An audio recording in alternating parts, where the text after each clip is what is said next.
WMC-TV, Memphis.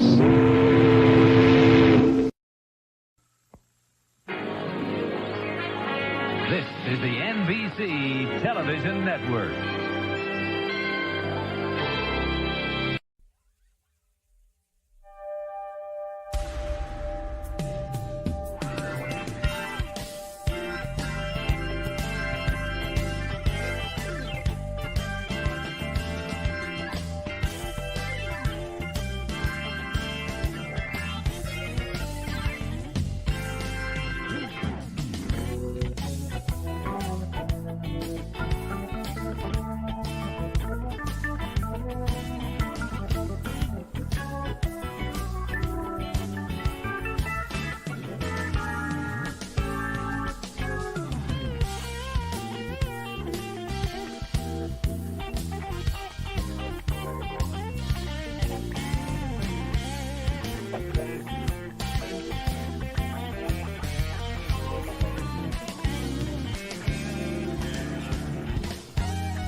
Well, here we are one more time, late night with Bill and Largo.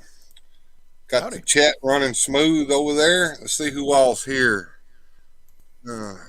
Come on through here and see who all showed up. We got Bjorn Jorgensen. Good to see you there, Bjorn. Glad to have you on the team tonight. Moving on down there, Susudio. Good to see you, Susudio. Boba Hicks is going to listen to us as he drifts off to Sleepy Town. And Wilhelm, Toy and Hobby. Good to see you there, sir. And that's pretty much it for right now. Something happened last week, Largo, right here on this channel, and it was kind of disturbing. But me being the kind of person I am, if you guys will stay tuned for a little while, I'm going to see if I can make it happen again, just for the hell of it, because I'm a rebel, and we'll just see what happens. How about that? We got a whole bunch of stuff here. I got a little piece of magic that I did earlier this week for Largo. I've even got some learnings. So if you guys are interested in learning some stuff, I've got a nice little video that will help you in your life, and we'll play that after a while. In the meantime, let's just see who all's kind of joining us tonight over here in the live chat. Mr. Home Arcade is here. Hey man, I watched your Frogmonger video. That thing was funny as hell. I can't wait to see what else you're going to do with them. Ted Darkclaw in the house. Good to see you, Ted. And Bjorn Jorgensen tells me that he's using the computer tonight, and you guys look way better than on my phone. Well, the bigger we get, the better we look, I suppose. So try casting your phone to the TV sometime if you can. That's the way us old folks do it. So how's everybody's week been? I know my week has sucked balls, but that it always does. What about you, Largo? It's been kind of up and down. I'm still trying to figure out a schedule that works. I've been kind of doing the night coding night owl thing, and people are saying I'm becoming part vampire because they don't see me. Oh yeah, Gojitron says he's got him some coffee tonight too. Yeah, coffee is my friend. I usually get high on coffee while I'm doing the late show because I ain't used to staying up this late. Exactly. Bjorn, I'm still young enough that I can read small print. Well, good for you. Wait till your eyes get like mine are and you can't see crap without your glasses on. Blind as a bat. Oh, yeah. It'll happen. Now, sooner or later, Oh, there's our buddy Eduardo. He decided to make an appearance. You never know when he's going to pop up. I swear. He's just He's checking to make sure we're keeping it on the straight and narrow tonight. yeah. He's kind of part of the show now. Oh, looks like we got Yeah, somebody whether I like down it or here not. in the green room, but he's got his mic turned off and his camera turned off. Oh, there he goes. Let's see if we can bring him on into the stream here. What's Hey, up, Will. Will? Hi guys, how are you? That was some Oh, show last Swell. night, huh? That was oh great. yeah. Did you Yeah. enjoy that? I Yeah, thoroughly yeah, it was enjoyed that. just what I Hey, there's needed Sergeant after. Slaughter. Hey, Zazel, what's going on, my man? Howdy, legends, he says. Good to see you, Always Zazel. good to see. Yeah, good to see Zazel. Yeah, it was a great way to kind of end the week. I had to work this morning, and for some reason, I woke up at 5 a.m. this morning and couldn't Okay. get back On to sleep. purpose? So I went through. Yeah, no, I just woke up and couldn't get back to sleep, so I stayed up and worked the whole day. And I was gonna fall asleep, and I'm like, you know what? I'm staying up because if I fall asleep, I'm gonna mess up my work schedule. You know, my whole sleep schedule. I'll wake up at 2 in the morning next time, and just horrible. Nothing. I'm not printing anything because I see the questions because I literally, like I said, I got home, then had to go to the supermarket, then had to come back, then had to fix dinner, then sat down, watch a little bit of YouTube, and now here I am. So last night was great That's though. I loved the open mic. It was one for the ages, I say. I was gonna say that's way too much adult stuff. Yeah. I spent Groundhog Day. I took the day off. I watched Bill Murray, and then I played with my new Series 3 Action Force gals, and Yeah, I I saw just that. ignored all my responsibilities, and Yeah, that's now I'm great. catching up. I'm glad you had a good day.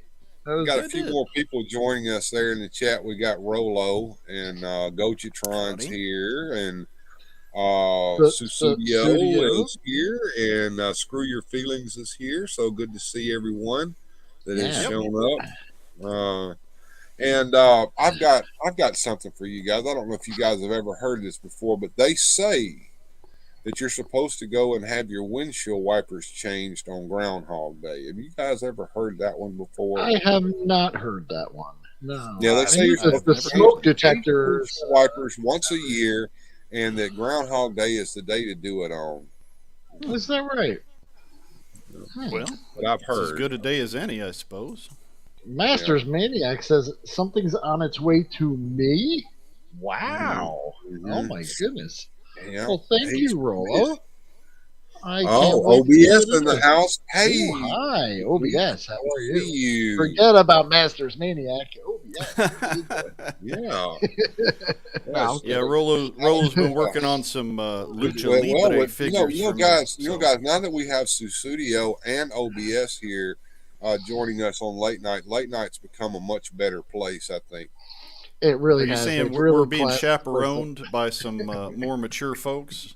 People keeping us I think just classier folks. classier folks. Okay. Yeah. It does go down in the dumper when it's just a sausage fest, and that's just bad. You know what I'm saying? So it's good to have the ladies here to kind of keep us in line. That's true. Bill, not No to party's fun when it's just guys. not to drag up, any bad things, but you've had a heck of a week too, huh? And you worked today as well, Bill? I did have to work today, and it was sucky. Yeah. I'll tell you something that happened today. So I got production at my normal time, which is kind of early because I always make an extra box. So right about the time that I'm rolling out the table that's going to make my production box, I saw a fella come riding by on his little car going towards the office. That would be one of our so-called bosses. Mm. He's not the boss. The boss doesn't come in on Saturdays, Oh, must be nice. So yeah, it really is. I walked up to him and I goes, "Hey man, I'm about to get production here, so can I go ahead and take the rest of the day off after I get that made up and enjoy the rest of my Saturday?" "No," he says. "Sorry, I'm like, okay, that's cool. So I went back to the machine and kept back to working again. And of course, I have a set time during the cycle of my machine when it's the risk is the least for me to leave the machine. So I left the machine and went out to the smoke hole to get me a cigarette. And of course, there's a little chair that you can sit in the smoke hole so that you're kind of not really being seen by the door over there. Well, this gentleman that I just talked to comes out the door and he's on the phone with the boss, and he goes, "You're probably going to get a phone call from Bill because I think I pissed him off." He didn't But see you're you. standing there. He didn't see me over there sitting in the chair, and I hollered. I don't know if he heard me or not, but I hollered. I said, "No, I'm not pissed off, and no, I'm not calling the boss." And so later on that day, he approaches me while I'm at the machine working, and he says, "Yeah, I called the boss and tried to see if I could get you the rest of the day off, and he said no. Uh-huh. As a matter of fact, he said that if you don't get 7 boxes by the end of the day, that you're going to regret it come Monday." And I go, "Oh, really? Did he really say that? Okay." Kind of like that. What was that movie? Yeah, Office Space with the middle manager from hell. Anyway, I go back to work. And of course, 5 boxes is all you can make in one day. Okay, I don't care how fast you work.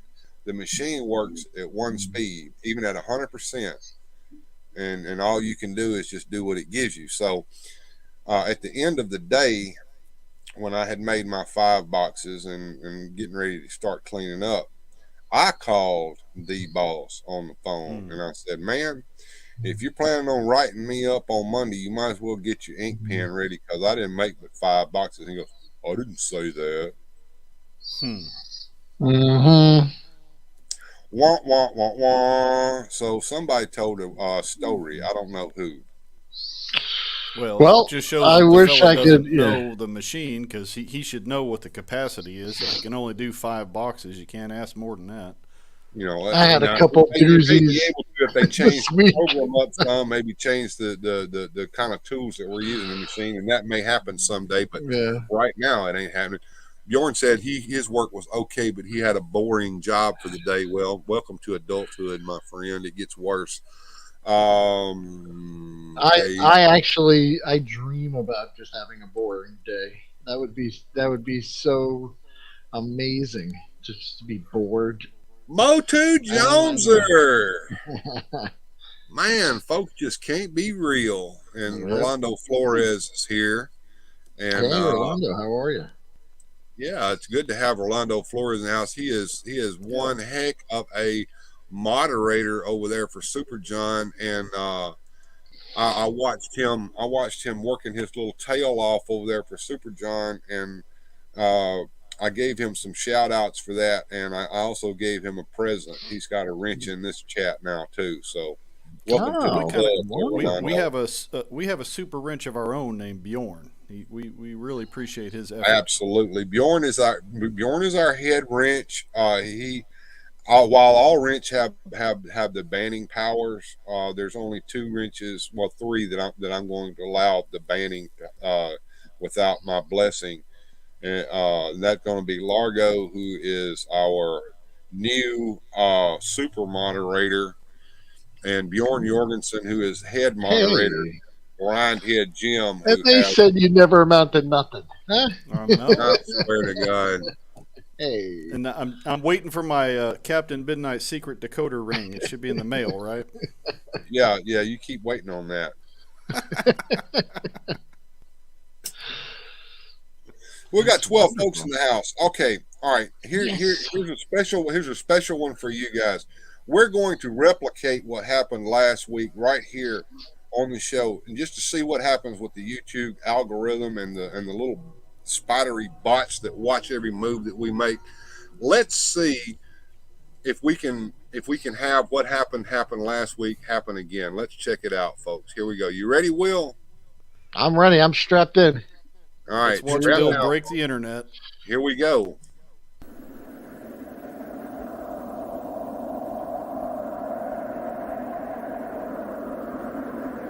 Return to the vanished kingdoms of ancient times.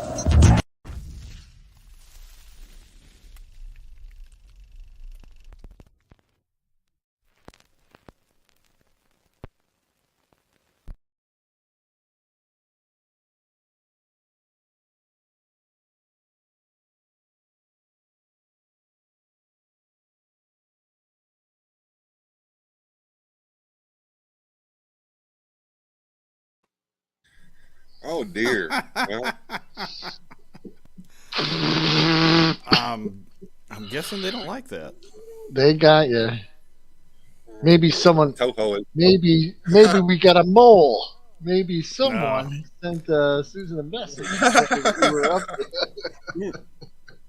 They're just some movie trailers that they just don't like you to show, I guess. They do not. They do not. Exactly. Just what the hell just happened? Same thing. That would be me. I thought that would be, yeah, that was fun. Oh my goodness. I don't know. It's a lot going on, so we just had to have a little fun tonight. Well, do you have anything queued up you can show without getting us banned off of YouTube? I think so. Blue Sasquatch is joined us from that time warp he lives in. Good to see you there, Blue Sasquatch. Man. One of these days he's going to catch us live. I just don't know when, but I hope I'm there when it happens. Yeah, maybe so. Let's see. Oh, Epic Badger's in the house. Hey, Epic Badger, what's going on? Good to see you. Studio, we'll see if we can't get you on later on in the show. We got a lot of show tonight. We might get you on towards the end of the last hour, if you don't mind there, dear. And let's see. What is Blue Sauce? Hey, you know the black hole. Good nap. All right, man. All right. So here we go, folks. We got some stuff here. What you want to see there, Largo? First, you see, you can see what I see. I've already played one of them. There's two more there that we can play. Well, how about a magic trick? I'd like to see some magic. All right, live chat. Y'all ready to have some magic? And critique me, please, because I know I'm not the greatest magician in the world, but I do try. Here we go. A little bit of magic, especially for Largo, because he's the one that wanted this trick. Hey guys, Largo wanted to see some magic, so I hit the old magic drawer and I found these blank card boxes. So I figured what I would do was I would do some magic with one of those, and with just a snap of my fingers, there, I printed the front. Well, once I got the front side printed, then it's time to fold it up into the shape of a card box. When I do that and tuck in the flap, then I can snap my fingers. And when I do that, then I can produce a deck of playing cards. But the thing about it is, they're all blank. So what do you do with blank cards? Well, what I usually do is I try to think of a card. And right now, I'm thinking Jack of Hearts. And just like that, Jack of Hearts appears. But the thing is, the bottoms are still blank. Check it out.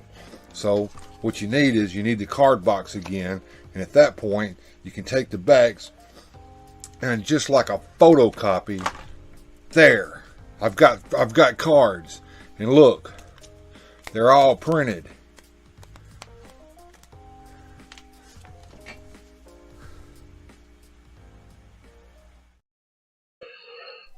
What do you think?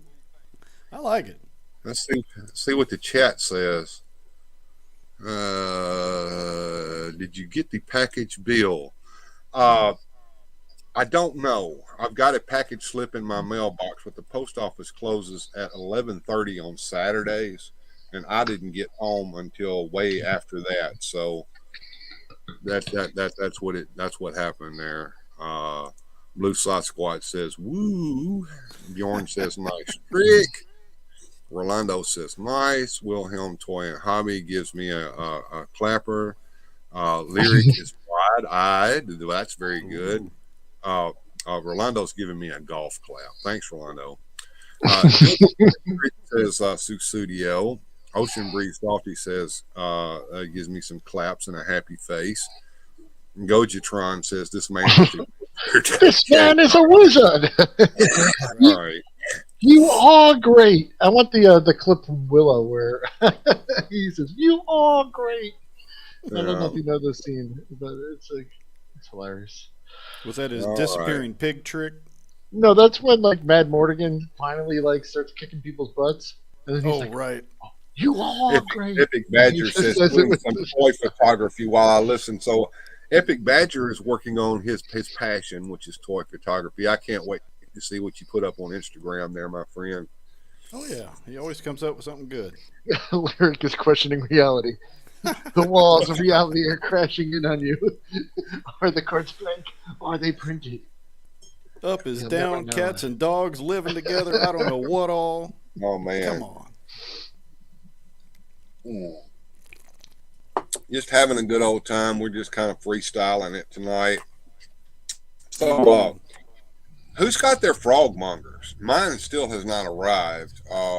It still says that it's waiting to be shipped from Pennsylvania. Whereas I've heard that a couple people have theirs. Gojatron, I think you have yours, don't you? I know Mr. Home Arcade has his. By the way, he put up a new video with Frogmonger and Wondar and Drunk He-Man today. So if you haven't watched that, when y'all get a chance, go check that out. That is funny. Yep. I agree with OBS. So Val Kilmer was looking good in that film. I like that one, and the remake of The Saint he did I thought was pretty good. Yeah, not bad. I didn't see The Saint. Was it very reminiscent of the old Roger Moore Saint TV show, or was it a little different? It was different. I mean, there was definitely some nods there to the old Roger Moore show, but they kind of made it their own. I thought it was pretty good. Yeah, Joner says his Wondar hasn't shipped either. The Wondar probably won't ship for a while because those were made to orders. So they may even still be waiting on those things to come off of the belt over there in the Chinese plastic factory. Well, I got a couple packages in this week, mostly Valiverse stuff, so I was a happy camper. But I'm waiting on my Boglin. You know I what? ordered a Boglin from our buddies at Hella Dope Toys, and they sent it. It got to Miami, but my Miami drop, sometimes they're a little slow getting things from there to over here to Guatemala. So hopefully it's on its way. Very good. Very good. OBS was saying she also liked, was it Island of Dr. Moreau? I know that movie got that was a weird lambasted. one. Well, yeah, that was I Marlon liked it, Brando. though. Was Yeah. I trippy know there's some in weird that. parts, but I liked it. I don't know. I liked the movie, but it's one I of those forgot ones he played Jim. Yeah, he played Jim Morrison too in the Doors movie. Mm-hmm. And did anyone done catch some- his little thing about his throat and everything on Amazon? They had a little documentary on him now, as he is now. You know, he had like throat cancer and he had to have his voice box removed. Yeah, really No, I touching didn't know tale. But yeah, he did a memoir because he was carrying pretty much a camcorder around his entire movie career, and he has a ton of like behind the scenes footage and stuff like that, and also, just I thought it was a really nice story, and he seems like a pretty nice guy. That would be cool. yeah. I love behind the scenes stuff. Yeah, Every time if I you get have a Amazon, movie, check it out. It's like his little memoirs. He wanted to put it together because he's not doing so well health wise, and yeah. It's really sad to see, but he's also a pretty neat guy where he's kind of just taking it all in stride and has a really good positive attitude about it all. So. Nice. Bless his heart. The Epic Badger was out shopping today, and he told me he found Egghead from Batman '66, the old Vincent Price character. Oh, So nice, yeah.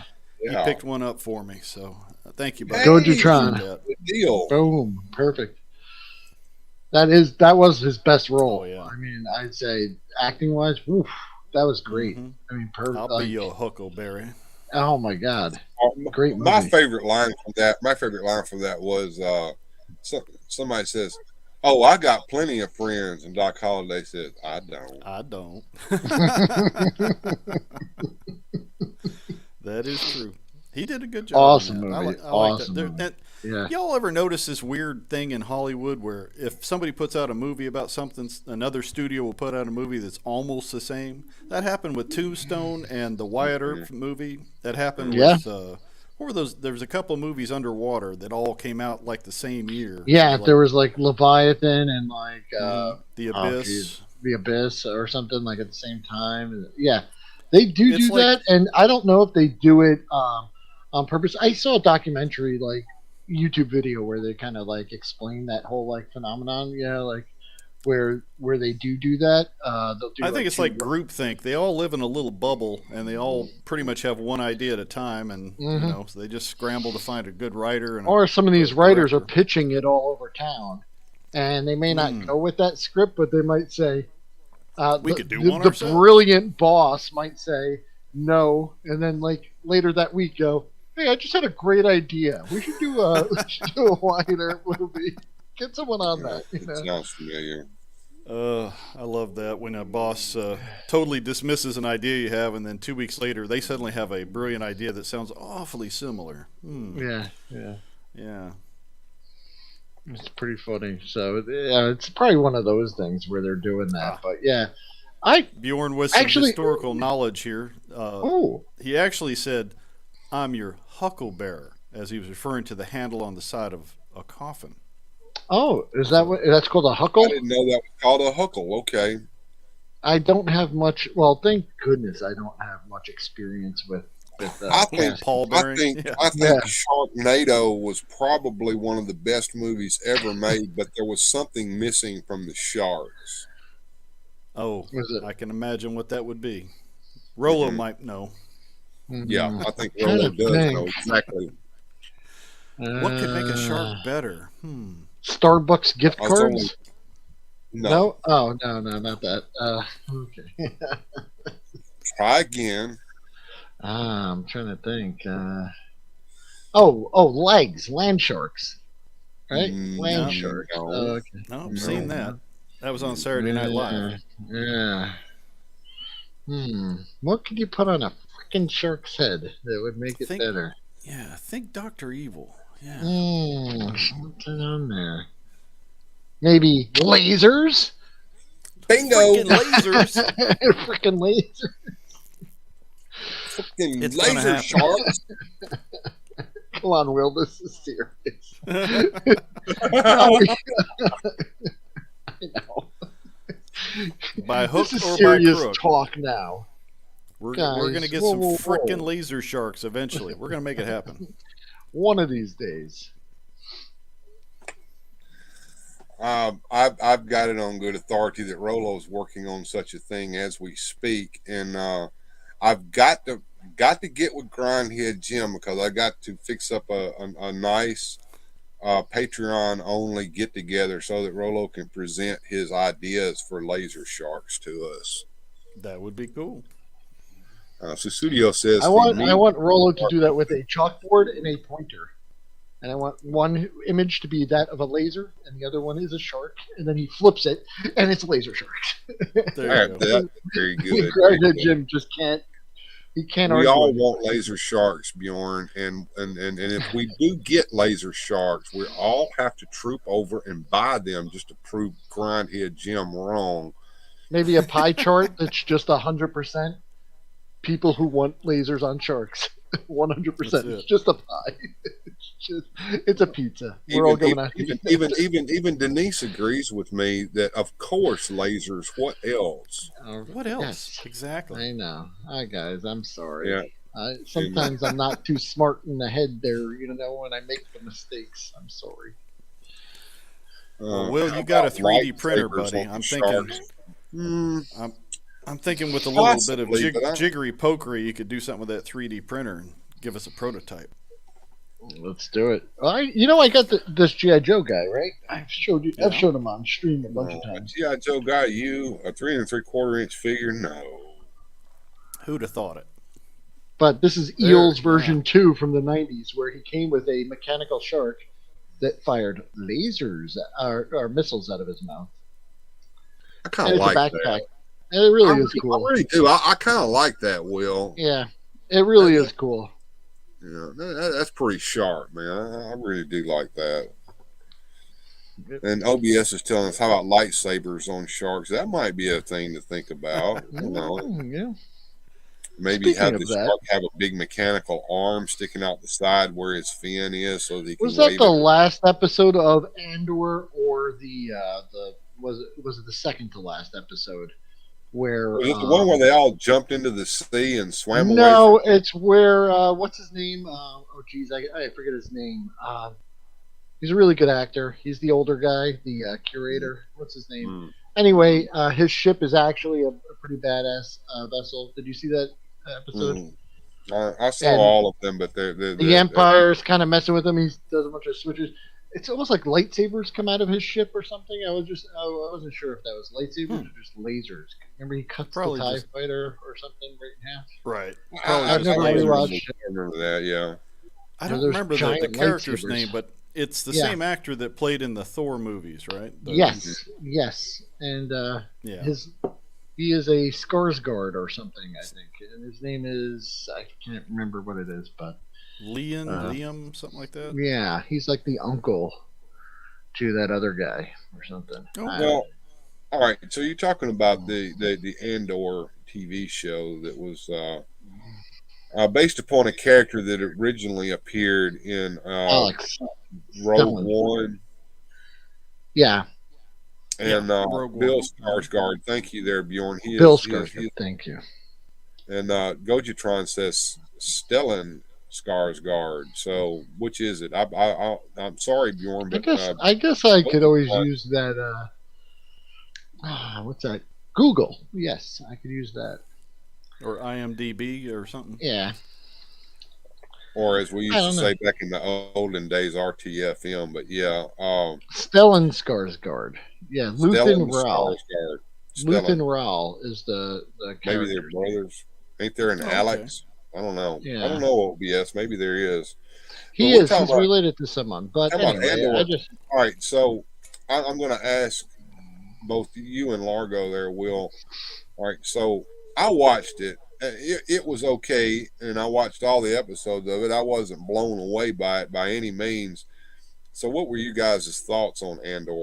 Was it worthwhile to watch? Will you watch any further episodes if they do? I another- will. I will. I think it was a slow burn. I do think some of the middle episodes were stretched. They like to stretch that dough and really cover the whole, plate. They really pull it real thin. That is something that not only Disney or Star Wars shows are guilty of, but just about every show that has been written in like the last, since shows, anytime a show gets like mildly popular. I first noticed it, I think, in the early 2000s with The Sopranos. They got really popular. Then I noticed that the shows just started getting really stretched thin. Like, not much was happening, but they were just like killing a bunch of time. The Walking Dead became that in the later Yeah. seasons. They really started to just, oh my goodness, they would do like 30 seconds of close-ups of everyone's face reacting to something happening, and nothing was going on, and it was almost comical. But yeah, I think they could have cut half of the storyline, and Mhm. it would have been better. I understand the suspenseful slow burn, but as far as events Well, that move the story forward, It's they're- kind of it's stretched also out. it's kind of hard to do a prequel to a story that you already know the ending to. Sure, but if you remember in the movie, which oh my god, I'm so like Rogue out of it. One. In Rogue One, Andor just show up. Like she gets to the base, they're like interrogating, and then it's just like, this guy's Andor. He's going to take you on the rest of the mission. And so I think there is something to be told there. I do know how it ends, but it would be intriguing to find out. I just wish they wouldn't stretch it. I think they think the audience is dumb and we can't figure stuff out. Is like, I feel insulted by it when they do that. Right. I did like Rogue One. I thought it was a good way to tie in some of the prequel stuff to what happened in the original trilogy without retreading stuff. It wasn't bad.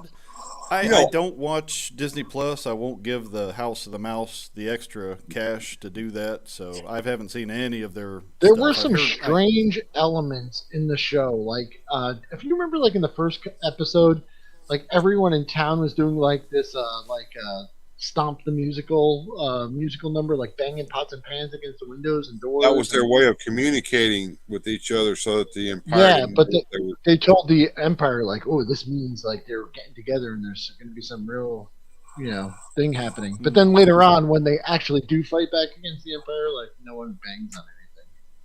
I don't know. Mm. They're just weird. Like Well, they never Bjorn went has a back to it. point. Yeah. Yeah, he says whenever you're doing prequels, you basically paint yourself into a corner because, That's true. well, you can only go so far with a story. Yeah, I thought the thing with Andor's mom though, like she died of natural causes, and then then they made up this whole like funeral ceremony that had to get disturbed and all that. I don't know. I just thought all that was like silly. Like, why? Disney would never insult their audience. How dare course you? not. I'm sorry. Anyway, Oh. I I don't think Ed Ward will I like sometimes I think give them a pass because I like the idea of something, and I kind of delete the parts I don't like about the story and put my own headcanon in, and I feel satisfied or something. I don't know. What did you think, Bill? You didn't like it too much, or I? Well, here's the thing I was going to say. I loved Rogue One. Don't get me wrong. It was a pretty good damn movie for a Star Wars. It was better than Solo by a Yeah. long shot. Hold on, let me tell OBS this real quick. OBS has got some bursted pipes, perhaps, because she's got her water frozen, and I'm going to give her some information on how to keep that from happening. You need to go out to the street, and you need to find where your water meter is, and you need to turn the water off at the water meter, and then come back in the house and open all of your taps up. And when the temperature gets above freezing and the water thaws out, then your pipes won't burst, hopefully, because the pressure will come off of those pipes, and that's my advice. And yes, we've had some cold weather here. We just got through having a good old ice storm here last week. Badger, what happened? Did you see this Badger comment? I appreciate your opinion, Will, He's but just- like, Yeah, I know, but but I'm not even he's saying I starting- hated it. I just think they made some bad decisions and they stretched out too long. And when they stretch it out too long and put too much filler in it, it limits my ability to rewatch things that I like. I like, That's fair. you know what I mean? Like, I just can't watch it again, and because there's just too much filler. Right. That's kind of like I love director's cuts of films. I like to try to find those if I can. But sometimes it's a little self-indulgent. You expect the director's cut to be the best version of a film, but sometimes the director will go back Not in and add. necessarily. Yeah, they'll add like 20 minutes of meandering stuff. Well, It's like, there's a reason why some of that stuff is cut out. I mean, if you ever read a pocketbook based upon a movie, you can read through that, and it's very entertaining. But if they actually filmed all of that, the movie would be 4 hours long, and the audience would go to sleep during it. Yep, kind of like our audience sometimes. When we start droning on, they just kind of wander off. I don't blame them. Yeah. Well, I just woke up. As a matter of you were fact, asking me was I earlier, talking Will. in my sleep? Well, you were asking me earlier about Andor, and of course, I might tee off Jesse over there, and if I do, I'm so sorry. But yeah, I enjoyed Rogue One. It was a very enjoyable movie, and it was loads better than Solo by a long shot. But when the Andor, and this tells a lot now, because when the Andor series came on, I said, "Well, you want to watch Andor, Paul?" And she goes, "What the hell is that about?" And I said, "It's that guy from Rogue One." And she said, "Okay, you didn't tell me anything." I said, "Well, when you see him, you'll recognize him." So the show starts, and there he is, and she goes, "Who is he? I don't know who that is." And I'm like, "Well, maybe we should have watched Rogue One over again before watching this." So that's basically your answer there, Will. I'll tell you, after the series, and I probably should have done before that, was I seen Rogue One in the theaters, and I never watched it again. I did rewatch it, and I like the movie more after watching the series. So I don't know. Hmm. I really do. I Bjorn really says enjoyed the movie. Bjorn says the special editions of Star Wars were basically the director's cuts. Mm, No, the special editions of Star Wars were George Lucas's ways of making us buy the damn thing over again twice. Well, yeah, I mean that was his director's cut. He was being very indulgent and changing things, and they were just silly. And now yeah. you can't even get the original copy unless you try to find an old VHS or see if somebody's made a master Yeah. copy from something. Because Yeah. I've Ham got a. shot first. Matter of fact, Ham was the only one that shot. Greedo I've never got a got shot nice. off. I've got a nice Betamax version of it. And it's a really good tape. Someone recorded off HBO back in the '80s. It's got Clash of the Titans and the original Star Wars. It's great. All right, I got a question for you, Will, and you Yes. too, Largo, if you can answer it in chat. Please chime in, especially Gojatron, who probably knows the answer to this. All right, we all know, or should know anyway, that when Star Wars was first released in 1977, that movie was significantly different than what we saw on videotape when it came out. And one of the differences was the fact that in the opening crawl, it just said Star Wars. It said nothing about Episode 4 and New Hope. Has that version of Star Wars ever been released? I don't know, and I had a friend who had it on what was that, 8 millimeter, where you had it like on a projector, but they didn't have the audio because they were like two separate things that came on like a cassette or something like that. Yeah, And you would have to yeah. play it. And I remember we tried to set it up and watch it, but he couldn't get the thing working. But he had the little can and the projector, but no audio for it. We were gonna watch it when we were teenagers, but we just couldn't get it going. I'm sure he still Oh, has. Maybe, now, maybe he still now, has. now, I now, don't know. you just triggered a memory about something totally different, but it's all based upon watching a movie on a projector. I don't know if either of you guys know who Ian Levine is, but Ian Levine was the super Doctor Who fan in England for years and years and years. This cat had access to money. He had access to actors. He had access to all this crap. And he also was accused of owning copies of some of the lost episodes and sitting on them. He was also he also would commission the actors to come into his studio and play out. How much money did this guy have? What?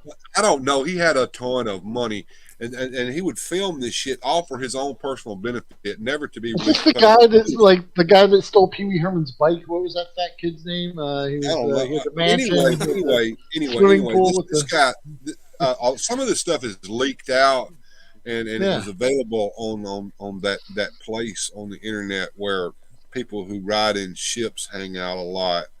But anyway,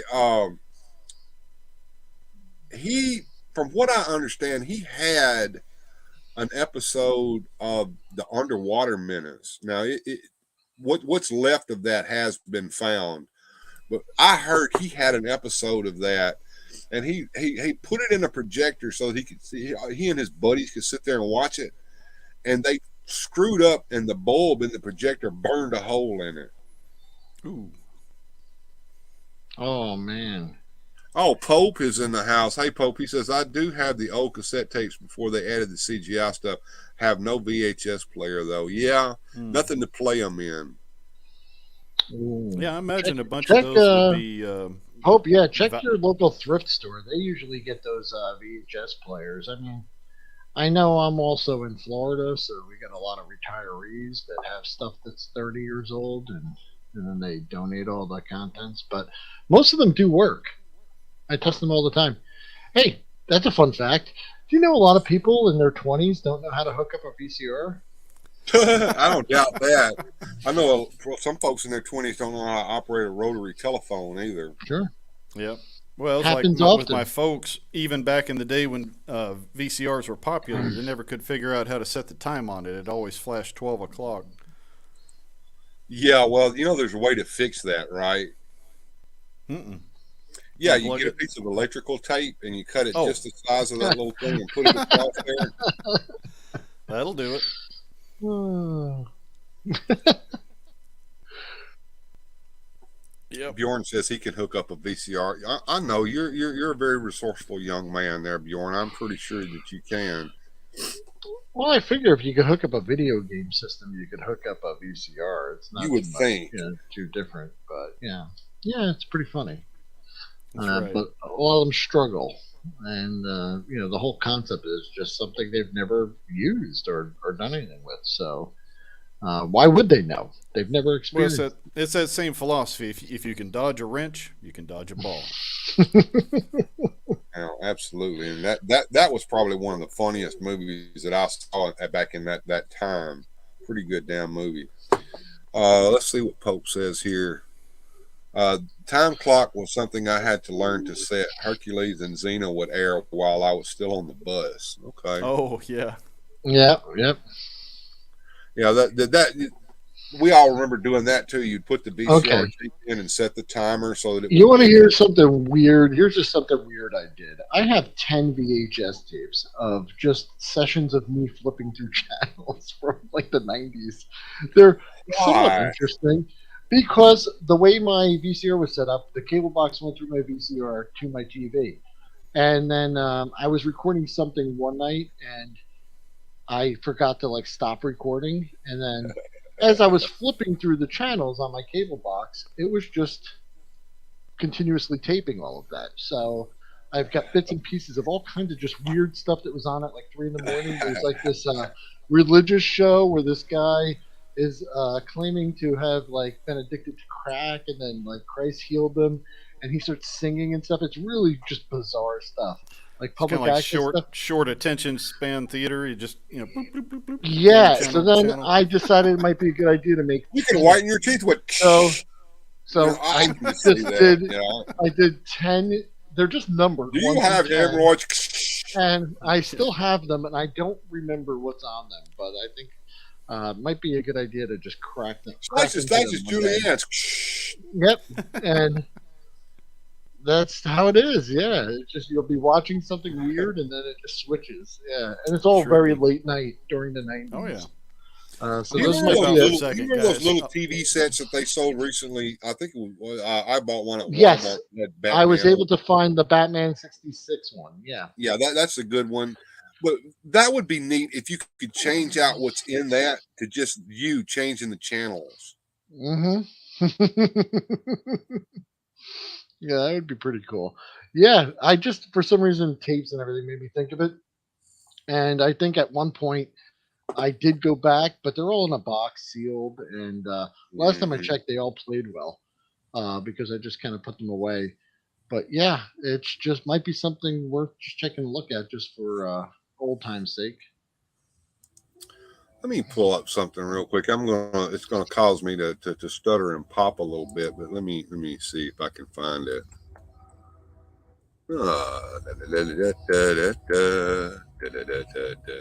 Here we go. Let's see. Boom, boom, boom, boom, boom, boom.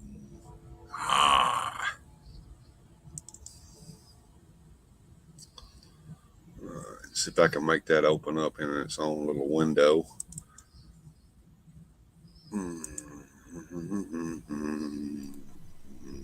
Here we go. What a miss. Yeah, that did the trick right there. Bill's adjusting I'm fixing settings. to share something. I wanted to share something. I wanted to share something that Pope had sent. So for a minute, I'm going to stop the live chat for just a second and take this little overlay off the screen, and we're going to look at some pictures that Pope sent me a couple of weeks ago that I meant to share and never had a chance to. Is it I think candid you guys photography? Are we old enough for this? Oh wow! Wow, Is this going to be in the, is this going to be in the calendar? It's from Pope, so it's safe to watch, guys. Okay. Fair enough. All right, let me see if I can find that. Where is it at? Oh, come on now. Mr. February. That not showing. And by the way, I've heard from a very good source that our friend Gilster 37 is going to be having a birthday coming up this week. So happy very birthday cool. to him. Happy birthday, Happy birthday. Gilster. Yeah. Is he in here? Or Rolando's saying he could get 3 movies on a VHS. Yeah, do you remember they had a long play, He's super in here, long but play? he may watch the restream. Whoa. This message was entitled "Mining Mayhem," and I don't know if you guys know how big those trucks right there are. Of course, the Tonka trucks were based upon them. Those things are so huge that, like a man standing next to that tire would be just a tiny little right speck. now, because there's And you have to.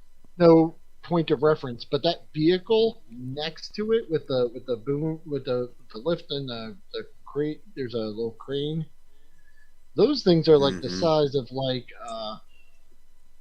don't see any people. Are there any people in the picture? But that vehicle right there, that crane, they bring those things in to work on, Right. Those great big dump trucks are about the size of a small house. I mean, they're big. Yeah, that crane is the size of like a large vehicle, and maybe Pope could give us a little more like a frame of reference there, because this looks like some kid just dropped his truck down in the sandbox. That's the real deal. Notice the set. Oh, Notice yeah. the set of metal stairs there for you to climb to get up into the cab. You see those on the front of the truck? Imagine That's changing not the a only tire picture on one of that those he things. Yeah, shared with that's. Oh, you know what? As you zoomed in, you can see the cockpit over here, or the driver's cabin for the lift, and that's like a regular size. That's where like someone would go in right there on the side. Whoa! Nope. You Now this vehicle sitting over on its side has fallen into this hole there. The tires are the same size as the tires on that dump truck. That gives you an idea how big this vehicle is. Yeah, This Pope's front saying end the loader. tires are 12 feet tall each. Oh my So god! just think about that.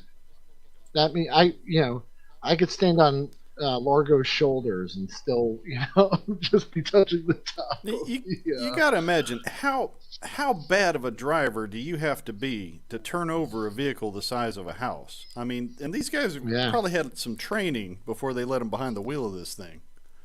Yeah, all 4 wheels. Catastrophic had to happen. Like, no way it fell over. Well, I think what happened was the driver was driving too close to the edge of that pit, and it kind of just popped over into it like that, maybe.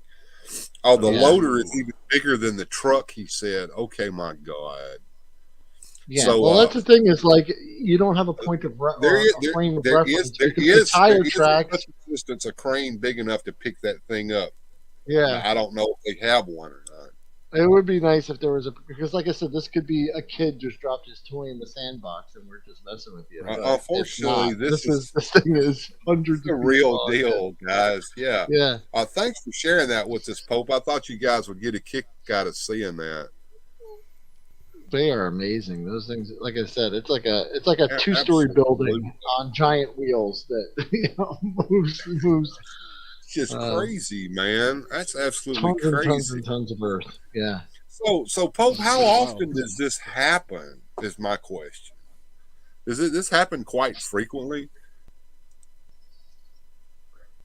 Yeah, I wish there was a normal truck in the picture. I'm sure it would be dwarfed. Yeah, I think it would blow everyone's mind. I don't Godzilla was playing in the sandbox. Yeah.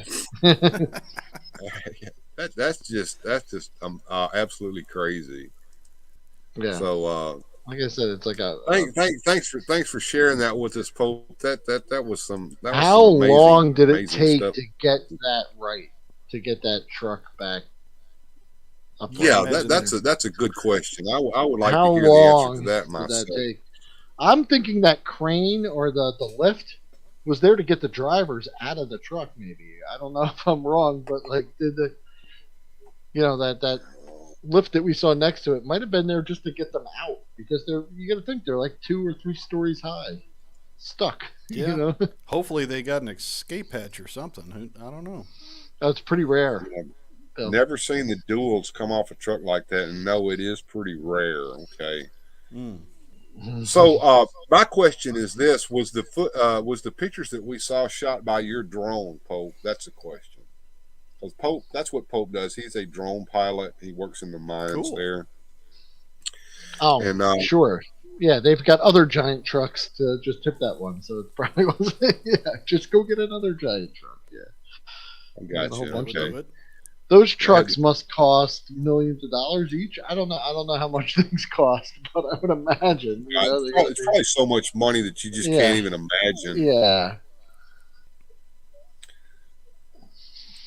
And yes, Yeah. yes, Pope says yes. The man lift was used to get the guy out of the cab, and yeah, I took Yeah, the that was picture. just to get out of the truck. They had to bring in a special.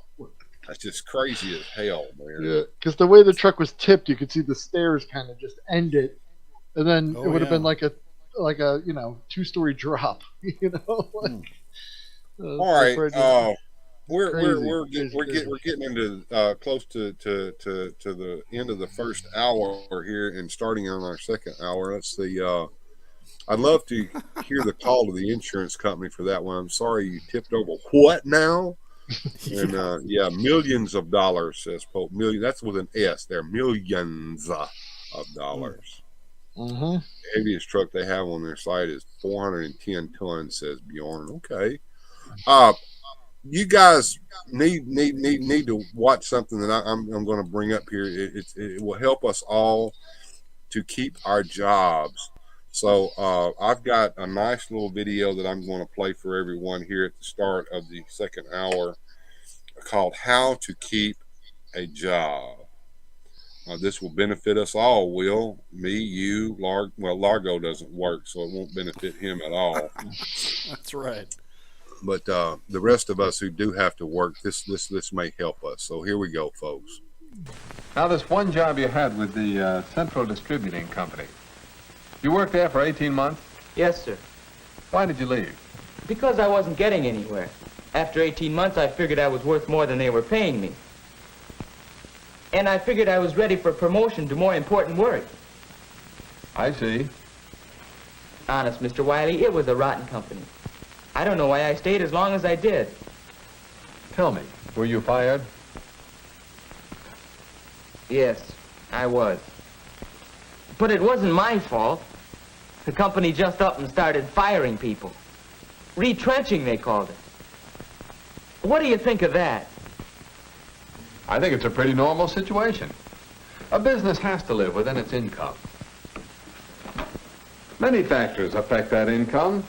Sales, general economic conditions, the development of new industries that replace old ones. For these and many other reasons, businesses often go through periods of adjustment and reorganization when they're forced to let people go. I didn't do anything. Why me? You said that in 18 months you hadn't gotten anywhere. That's right. Other fellows who started later were promoted right over my head. How much warning do you need?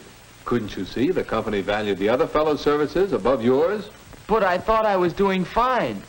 What did I do? Do you expect me to answer that? No, sir. I guess you wouldn't know. Actually, I probably do know better than you do. I have no business taking time for this, but well, I can't help thinking you might really amount to something if you'd set your mind to it.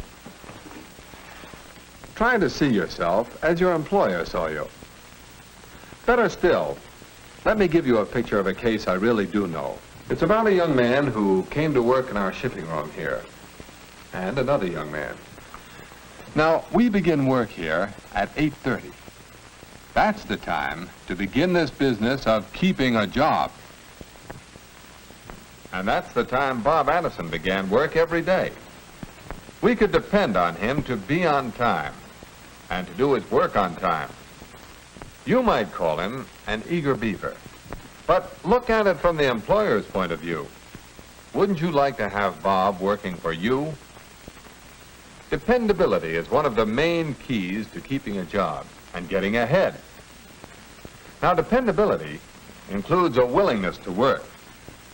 Some of the work in our shipping room is hard work. That's why we've always had two fellows working there. Well, two fellows who were supposed to be working. The other fellow I want to tell you about is Walter, Bob's brother, Bob's twin brother. But the resemblance is only skin deep. Look at Walter from the employer's point of view, and you see how not to keep a job. Look at him from Bob's point of view, and you see how not to get along with your fellow workers. On the other hand, Bob would be popular wherever he worked. You know, he would do his share of the work and help others who needed help. Cooperation is another way to keep a job.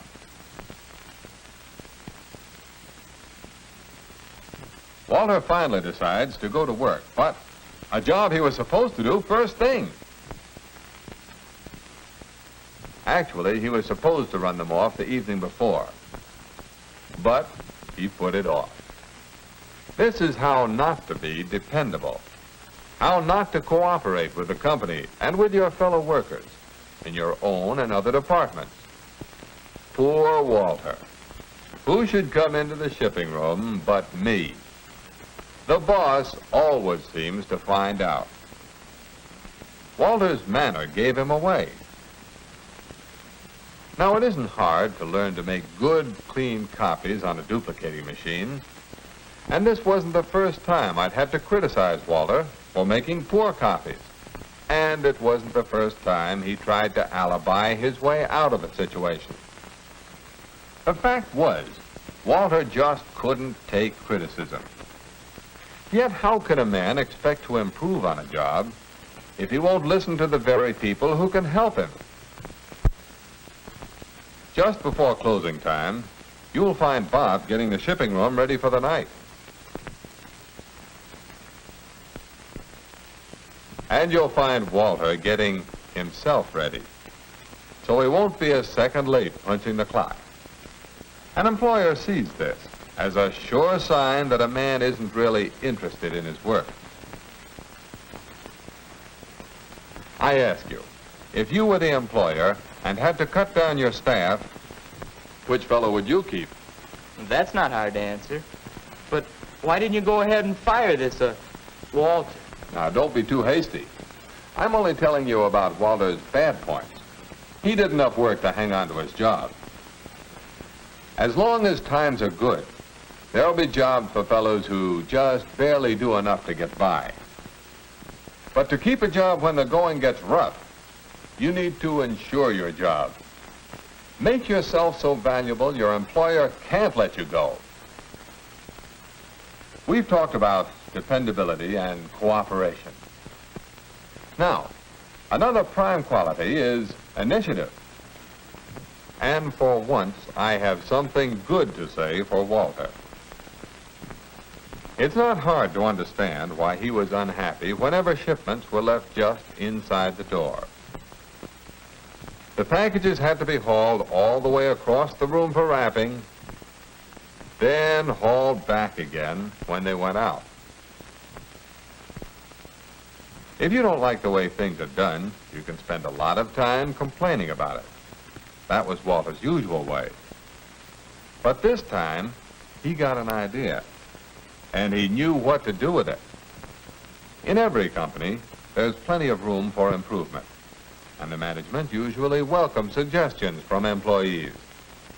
Walter's idea was a practical one, so we adopted it. The company benefits through time saved and less handling of packages. The fellows in the shipping room benefit through having one of their harder jobs made easier. And Walter improved his standing with his employer by his display of initiative. But one good mark isn't enough. One day, not long after, Walter was taking advantage of a lull in the work, and Bob was bringing the shipping records up to date when... What you got there? Shipment for you. Wise guy. Well, finally. The stuff they've been running in here asking about every hour for the last 3 days. Sign here. That's the way it is in this company.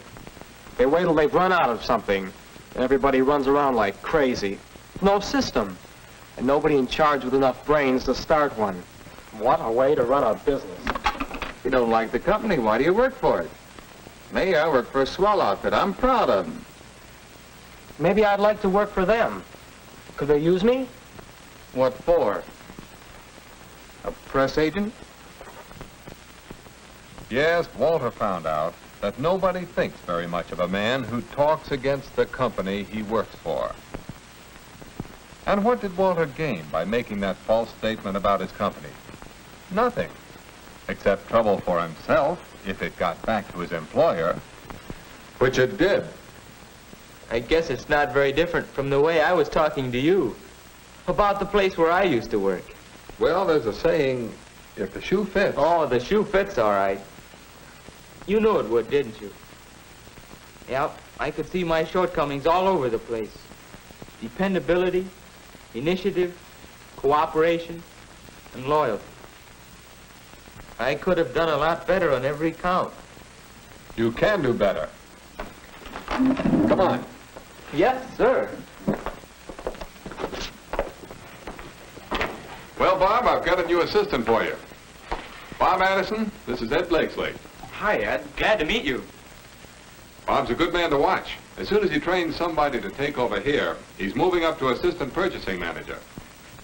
Say, that's great. Mr. Wiley's been telling me about you and your brother. My brother? Yeah, your twin brother, Walter. I had a point to make, so I invented a twin brother for you. You see, in this twin of Bob's, I was really describing Bob's poor conduct on the job when he first came to work here. Oh, you mean the way I was loafing on the job around here before? I get it. And then you... Well, if you can... Say, Mr. Wiley, did I ever tell you about my twin brother?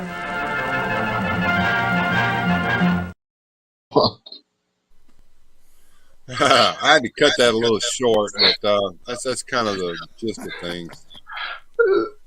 That blew my mind. Walter was real to me. You can't just do that. He was a real person, and now he's gone. He was made up the whole time. Dude, what a weird boss. You're going to have to watch sure. the replay of this so that you can see that there's some very good information there on how to keep a job. Am I real? Did he make me up too? Poor Will. Oh, Now Bill, you have him questioning his reality. Bill, did you See what just did, make Bill? me up to explain to Jim what not to do? I'll never answer that question, Will. You'll die not knowing the answer to that question. Melvor. Please, you're chat. a mystery. Let me know I'm you're real. A mystery wrapped in an enigma, wrapped in a Absolutely. burrito. And Bill, Melvor, you never know what gems from the past may show up on this late night show. That was weird and fantastic. Thank And you. Bill, I would love if we could just redo the audio, just overdub the entire skit.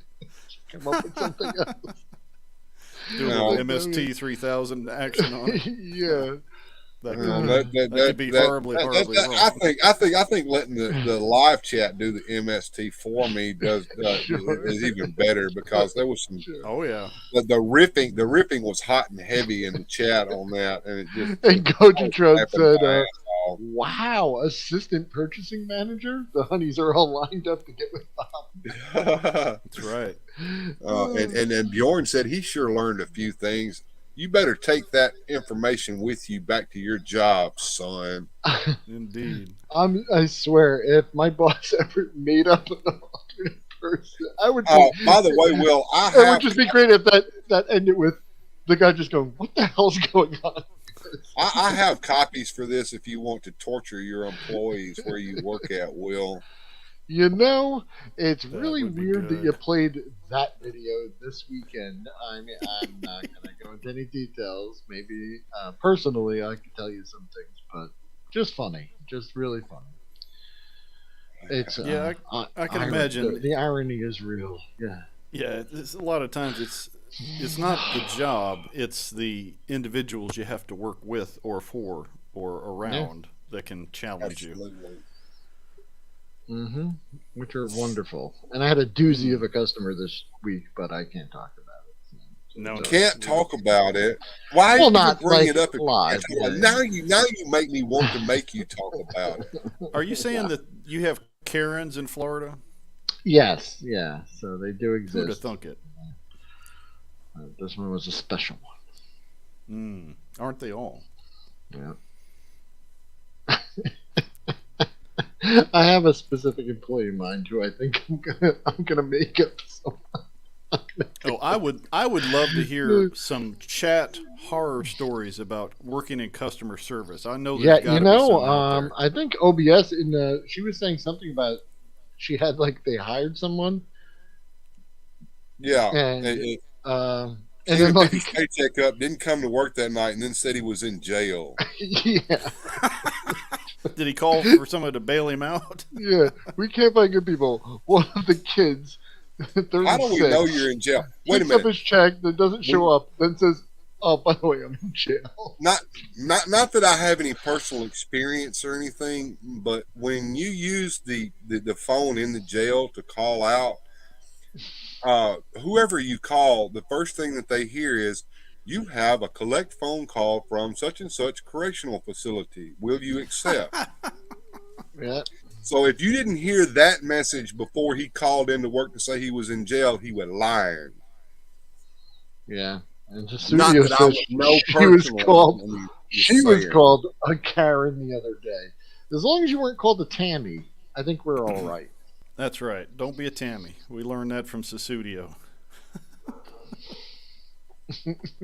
Oh, I can just see it now. OBS goes and answers the phone there, and the first thing she hears is, "You have a collect call from the correctional facility. Do you accept?"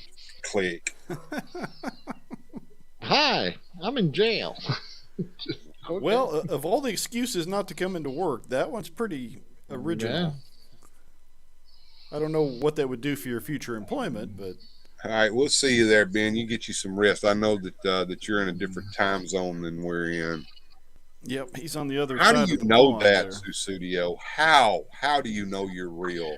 What if we're Wait. all in the Matrix? Now he's getting esoteric on us. Yeah. Uh-oh. I haven't had enough recreational pharmaceuticals for that. How do you conversation. know that you're not in the Matrix? How do you know? Wait. I'm fading away. Oh no! Uh-oh! It's all No, fun he's and not games really fading until the away. rooster shows up. He's killing Oh. Kenny while he takes a. Oh, wait. token. The fog is clearing. The fog is Yeah. clearing. I'm back. I'm back. I'm back. I am real. Oh, I I'm can here. only imagine convenience store tales. We may get a chance to hear some of those Ooh. later on tonight before the show's over with. Alien Ant Farm says OBS. Yeah, didn't they, They do did a pretty good that- cover of they- that the Michael cover of the Jackson Michael song. Jackson, yeah. Annie, are you okay? Yep. Are you okay, Annie? Smooth criminal. That's it. But yes, I wonder sometimes if we are some alien kid's ant farm. He just looks in on now and then to see all the ants scurrying around. Man, if we are, he's got it out for me because he keeps just. All right, so OBS enjoyed The Fog.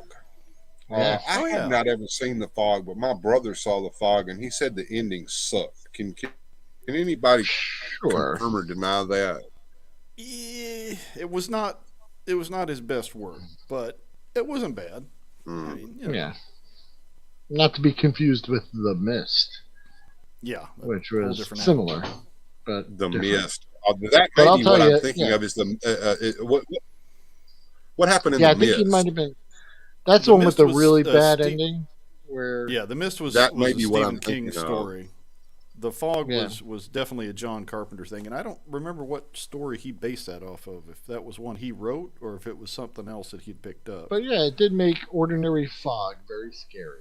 All right, that was Oh, the yeah. one where, yeah, that kind of freaked me out. I only saw it once when I was a kid, though. I vaguely remember them just trying to like stuff something so it can't come in under the door, and Right. they Yeah. were the like the that. basic story. It was a ghost story. Basically, there was some ancient ghost ship or something, and every so many hundred years, when the fog would come in, the ghosts of these sailors would come with it, and something like that.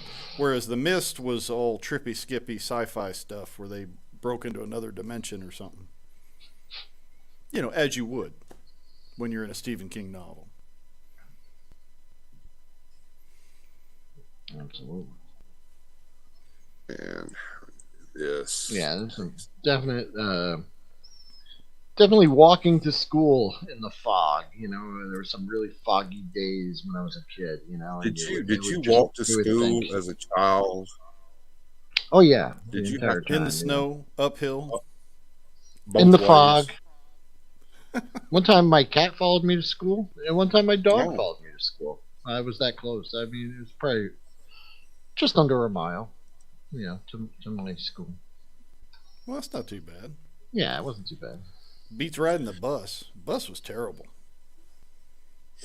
It was messed up too because we had to walk really like the long way around when I could just cut across the street, but they had like crossing guards, and if they saw you even all the way down, they'd call your parents and yell at you. It was messed up. So we had hall monitors.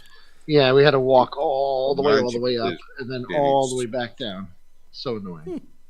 Mind your business, Dennis. Don't be getting in other folks' business. Snitches get stitches. Wind up in ditches. I don't remember. Was Steve McQueen in the original Blob film? I want to say he was, yes. And as a matter of fact, I have a paper model of the Colonial Theater. Never saw the original one, saw the 80s remake. That's the only one I've ever seen. Yeah, the 80s one was kind of middle funky. School almost every day, lived right by the football field. That was nice. Oh, nice. Not far to walk. The Mist had a pretty upbeat ending. All right. That is sarcasm, boys. Yes. Yeah, my BS meter just went off. Oh, yeah, that was the very questionable ending on that one. It was pretty terrible. Oh, wow. Yeah. You know what? If they had ended it with just the, our Bill. So if you don't know, and spoiler alert, the main character, I guess, as they're trying to escape, just gives up and puts an end to himself and the other people there in the car with him because he doesn't see a way out. And then in their genius, they decided to right after that happens, the army shows up and clears the mist away or something, and they're like they would have been saved if they waited another minute. Yeah, so it was just kind of a real bummer, of an ending. But who's that? Well, that. Hi, James. That makes me think that makes me think that maybe the writer just couldn't figure out how to make it end, so he just wrote this crap. I mean, come on. Yeah, it was pretty bad. Maximum Overdrive. Only watched that movie because of the Green Goblin truck. The Green Goblin truck. Yeah, I remember that. I just saw that. It's a Marvel character. I was like, I want to see this, but it's like a bait and switch. Had nothing to do with. Absolutely nothing to do with it. That's true. Mm-hmm. In the beginning of that one, Maximum Overdrive, when the soda machine's killing the kids on the baseball field with the soda cans, that kills me. Yeah. Hey, Baldy panelist. Yeah, James here. Oh, hi. Hi, James. How are you? Here, we'll show our names so we'll know who we are. There we go. I'm Bill. Below me is Largo, and then below him is Wilhelm Toy and Hobby. Yes. Otherwise known as Baldy panelist. Yeah, okay. That's a good one. Maybe that one will stick. I don't know. We'll see. She's only watching AC/DC songs. Very nice. I like AC/DC. That's called hard rock for you younger people. Silly fun. Yes. Hey, I'll tell you, I went to see AC/DC in concert. They probably put on the best live show I've ever seen. I've never seen them live in Absolutely. concert, but I've heard that Angus removes his clothing during the performance. Is that No, no one got naked or anything, but they really just had a hell of a show, man. Like it was like just the entire time, just amazing. I mean, I've been to other great concerts as well. That wasn't the only one, but I would just say, as far as like the oh, James is bald too. That's great. Well, all right, baldy commenter. Very nice. Yes. You're not bald. You're follically challenged. That's Yes, yes, there we yes. go. I like to say that I'm evolved beyond the need of hair. Indeed. I have ascended. Once again, good night, Ben, and we'll catch you at a godly hour in the future if there is such a thing. Okay. All right. All right. So what Yeah. else do you got in your bag of tricks there, Mr. Bill? I'm pretty tapped out. Let's see what Oh, we got. okay. I'll look through. I'll look through it, and we'll see if we can play something that won't get us shut down. I know Our the track weather's record's getting not rough so out great. there. I know the weather's getting rough out there. We could play some breaking news from the weather reporter if you would like. I've got a couple of Motu commercials in here. I've got that Angie baby from last week that everybody loved, but that'll get me copyright struck. Even More than Lunchroom likely. Manners got me copyright struck because Did it really? yeah, it wasn't the Oh. Lunchroom Manners itself. It was the little ditty that played over the opening credits called Picnic something or another by somebody, and it's copyright. So boom, I got bit by that. Go figure. Yeah, they're getting stricter about that sort of stuff. Well, Will, do you have something? they're probably watching me very, very closely, and you guys may have remembered last week we got bit. If you don't remember it, I can always play that bit and show that over again, and you can see how that happened. That's it. You've been pegged as a rabble rouser. Yeah. Will, Hey, you had hey some- guys, some, I'm gonna go ahead. step away for just a second. Okay, I'm gonna shut my mic off and my camera, so pay no attention to what I'm doing. Okay. We probably don't want to know what he's doing. Dear Are y'all in Susan, the South? Bill Well, is planning on. Oh, You're still alive there, brother. oh shit. I'd been found out. James Mercer says, "Are I y'all was- in I the was South?" ready. Well, I can tell you this, okay. Wilhelm Toy and Hobby is a little bit more south than I am, and I'm as Jim south Largo as you has can got get. us all beat. That's right. Indeed. I'm so south that I'm in Central America. And James is in Canada, so yeah, Oh, we're all okay. much south than you are. And he says it's freezing up there. I can only imagine what freezing in Canada means. Oof, real freezing. Yeah. I think it's cold here. Now, what was that you told me that it got cold 68 there? degrees. Ooh. Hang on, Will, you need to hear this too. Largo, you said that it got cold in Guatemala and that you had to It put on a did. long sleeve shirt because you were just freezing to death. Tell me what the temperature was. 70 degrees Fahrenheit. Jesus Christ. Yeah, 68 here, man. It's Hey, when you're used to Yeah. it being, 90, 100 degrees every day, 70 feels a little chilly. How is Wow. there copyrights when the vids are out there for all to see and you play it and it's a strike? I don't get it, nor do I. But I don't know. we all saw my video that told about what happened with the Ogun Shea Toho, assassinate. It's negative 20 degrees Celsius. Oof. So somebody with Google thank go you. ahead and tell me what that is in Fahrenheit because I'm an ignorant That's- American. I think it's below zero. Yeah. Yeah, I hate you, Largo. We never did catch on to that metric system. It just didn't. Yeah. You're a didn't take. wimp. Well, he's lived down there so long he's acclimated to the weather down there. Yeah, that's it. When Go I to lived in try and get Tennessee, paid. I had to shovel snow with the rest of them. I'm very happy with my change of latitude, change of attitude. Master Versal Toy Hunter. Hi.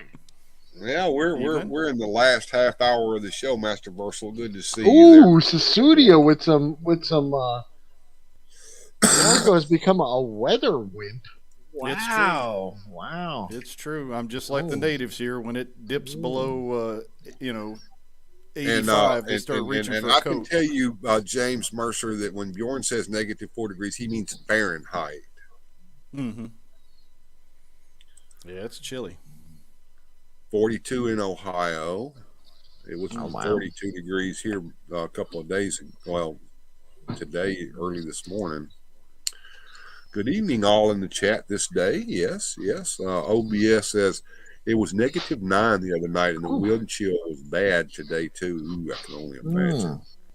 I don't Yeah, know it definitely how makes you it worse. function. Yeah, I hate when my toes go numb. You know, Have that's any of the you guys part ever that- seen the videos that they used to make from like up in Buffalo, New York, where somebody would walk outside with a bucket of water and just pitch it, and it would just crystallize in the air because it was so cold?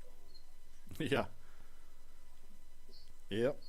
That and people taking a cup of coffee outside and it just boiling steam because it's so Yeah. cold out there. Do you remember going to school when you were a kid and you'd get out of the shower, and as you're walking to school your hair would freeze because you still have wet hair, and you'd be late for Okay, school? where did you grow up at? In New Jersey, you know that. Okay, You know that. yeah, the That garbage. During explains the so winter. much. Yeah. Jersey. That's I mean- the ass end of New York State, right? That's the rumor.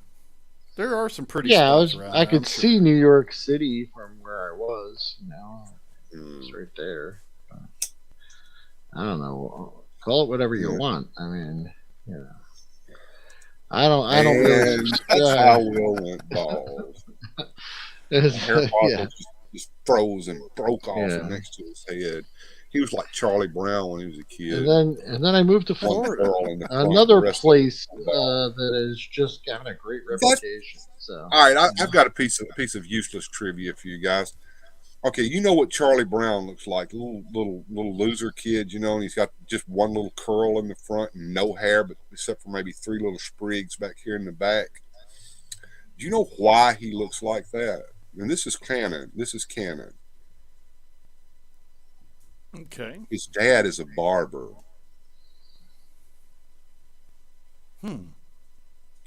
Yeah. Sparky told us that would be his creator. Charles Shute said that, and it was actually said in the comic at one point or another, Charlie Brown's dad is a barber. That's why he has that shitty haircut. His dad fucked him. So everybody in Charlie Brown's life has screwed him over at some point or other, including his own dad. Isn't that sad? That is sad. Of yeah, all the that's really Charlie Browns, that's kind of twisted. Yeah. he's the Charlie Brownest. Even old Charlie Lucy kept taking Brown. that football away from him. Charlie Brown. Everybody's always picking on me. Yep. He's a clown. Yeah.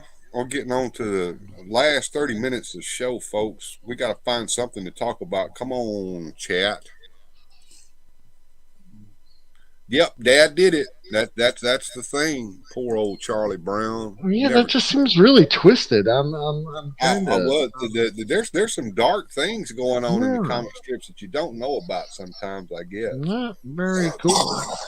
Pardon me, Are I've there even- got a little sinus going on here, so yeah. I say, are there even any comic strips left in the newspaper?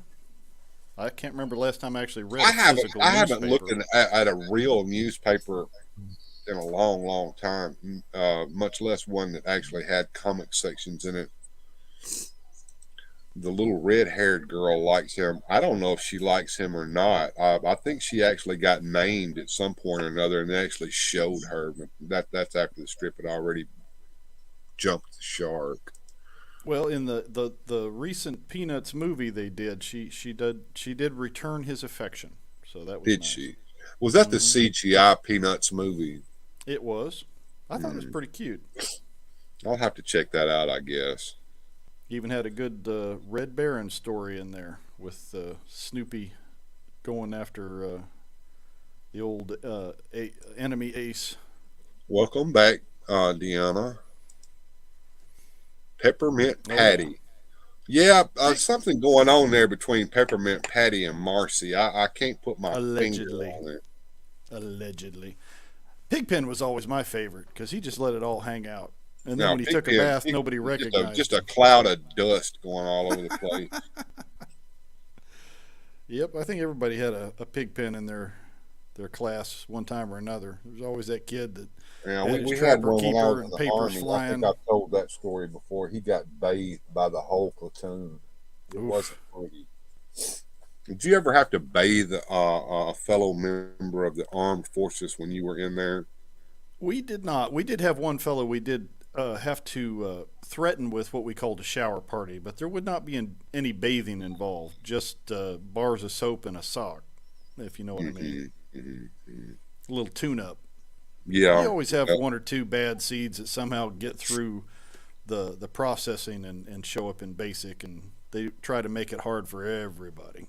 Well, they do make it hard for everybody because when they're teaching you esprit de corps and team spirit, one screws up and everybody suffers for it. Oh yeah, that is true. Bjorn said he knows two pig pens in his youth. Hmm. And, stop and go, watch your money go. Stop and watch. Y'all, she worked at the stop and go. Okay. Okay. Salty D said I was on the slaughterhouse earlier today. Oh, cool.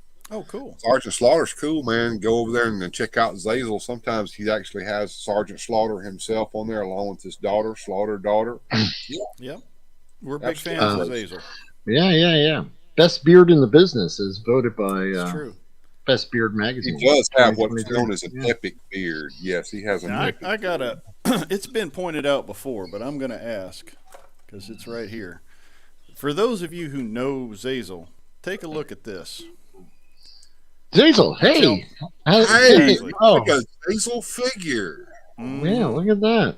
Now, I'm not saying Bobby Valla based this on Zazel, but I'm just saying I've never seen this trigger figure and Zazel in the same room at the same time. So, coincidence? I think not. that. Mm-hmm. I think not. And I think thank you, you're onto Rolando something. Flores, for giving us the link there to Sergeant Slaughterhouse. Great channel. Can't praise him enough.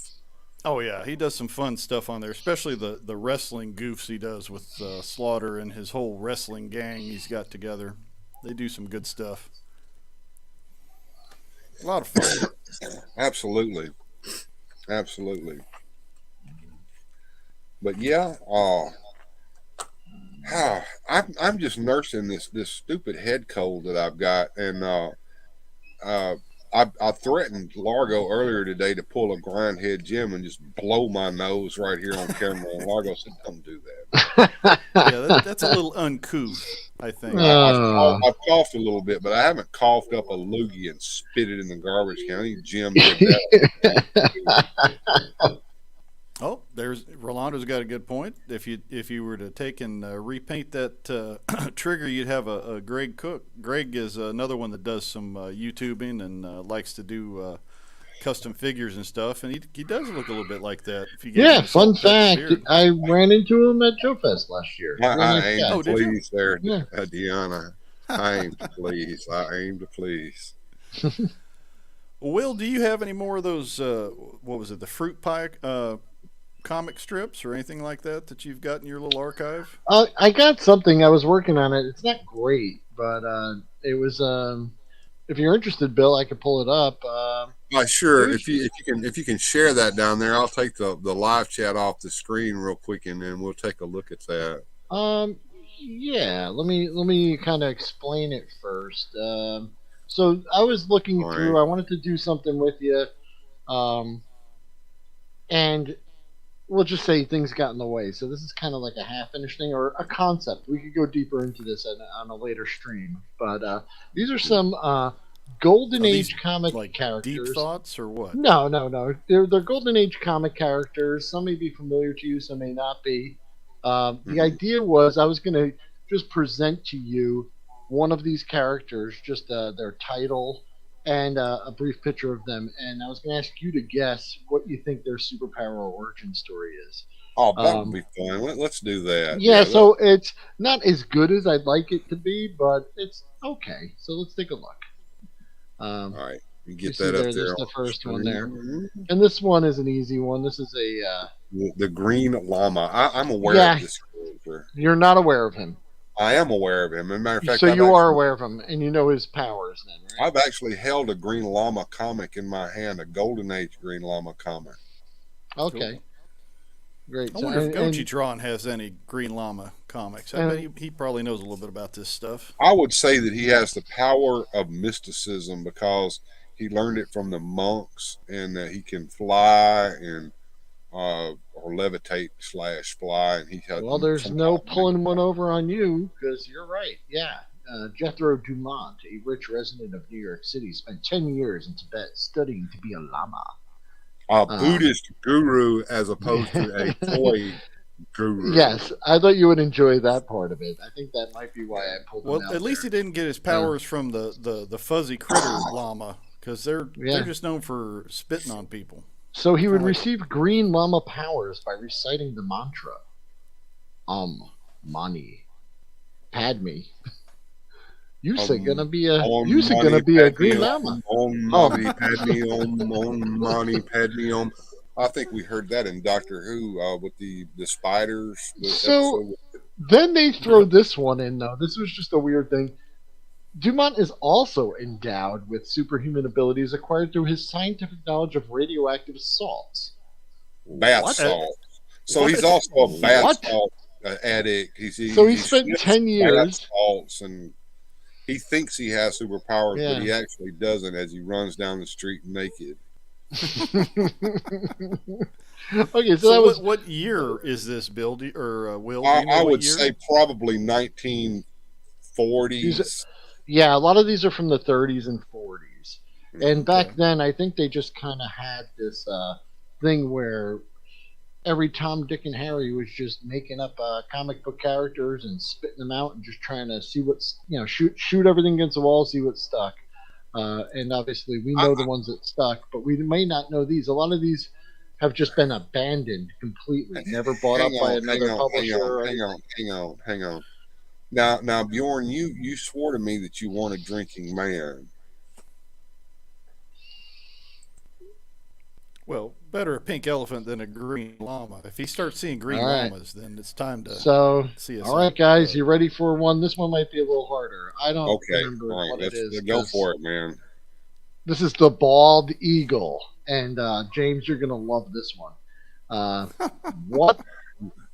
His real name's Jack. Younger brother, maybe? I don't know. Gatling, Air Fighter Comics, #2, 1941.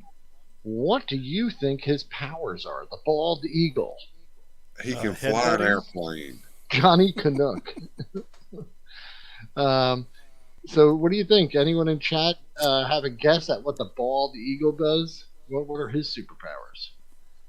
I don't know. He's got jodhpurs on. He's got a flight jacket on. He's got one of those scarves hanging around his neck. He's bald. I don't know. Maybe nothing.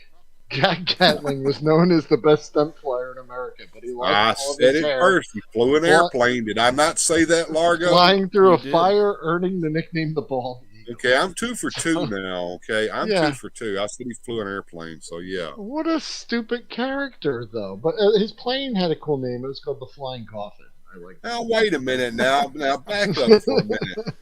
Black Hawk and his team, they flew airplanes too and had no superpowers, so that there's nothing wrong with that. Well, sure, you got to remember this is in the 40s too, so I guess right. And what was that other one? Air Boy or Spy Hunter or one of those? Well, there was one called Air Boy, yes. Yeah, but I don't know. Just all right. Just being a pilot's not enough to impress you, though, Will. Yeah. The bomber jacket doesn't do it for you. He does fly, but he flies about. Okay. All right, what we got here? This one's good. This is Alias the Dragon. Okay, Alias the Dragon. What is it alias of? His real name is Sergeant Bill Norton. So he calls himself Alias the Dragon. So he gives the tip off that the Dragon's not his real name. Okay. Skyrocket Comics. What do you think this guy's powers are? Hang on. Can't see them. They pulled a fast one on me. His superpowers are shooting lightning out of his belt or gun that he's got in his hand. I can't tell. Okay. Could be. Or he throws fire. Good one, Susudio, because he's a police scientist, Sergeant Bill Norton. He uses his police knowledge to capture criminals as alias the Dragon. He has no powers, but uses so he uses a flamethrower. flamethrower. Now, wait a minute, guys. We've all seen what happens when you shoot somebody with a flamethrower. That you just engulf them in flames. That's horrible. He's not a superhero. He's an arsonist. Yes. Oh my God. He's a maniac. He's a. What do you think? You fight the monsters long enough, and you become the very thing that you fight. Yeah, this guy Or would be you a just great go buy villain. an army surplus flamethrower and put on a cape, and you're good. Yeah, so he solves crimes, and then once he finds you out, he lights you on fire with his special How flamethrower. horrible! He just burns you up to a toast. Yeah. Yeah, exactly. And then and then they were like, "Oh man, we're gonna call you the Dragon." They gave him a nickname based on it. Yeah, That's how he got his nickname. Dragon, So that because means he blows fire on people and burns their butts up. for someone to give him that nickname means that someone saw it. Yeah, it seemed like a good idea the first time until he burnt the poor guy to a crisp, and there wasn't nothing there but a big burn spot. I know what we're gonna call you. We're gonna call you the Dragon on account of you burning everyone all the time like a dragon. 6-gun gorilla. What do you think? His superpower is that he has a 6-gun. Bang! Bang! Bang! Bang! Bang! And he's a gorilla.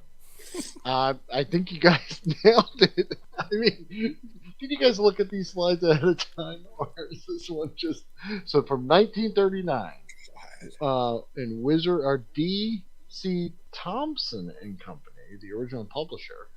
I tried to send you a link to the thing by the email there. I don't know if you ever got it, but yeah, we were gonna have you on. We still got time if you want to come on for a sec. So, guys, 6-gun gorilla's powers? Yes.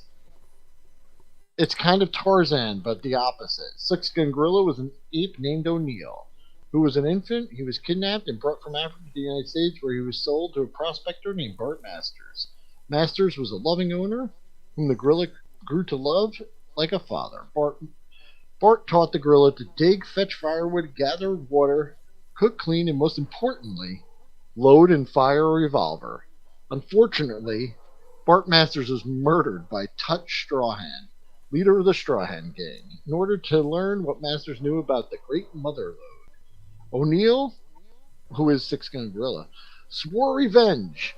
I don't know how, but swore revenge on his master's killers and set out armed and dangerous to kill every member of the Strawhan Gang. With only his bandolier and 2 6-shooters, the ape tracked down and killed the murderers one by one. However, he died just as he killed his nemesis, Touch Strawhan. Oh man, what a shame story. I'd love to see Quentin Tarantino. Oh no, wait a minute now. This looks like somebody that I know. This wouldn't be our old friend Mandrake the Magician, would it?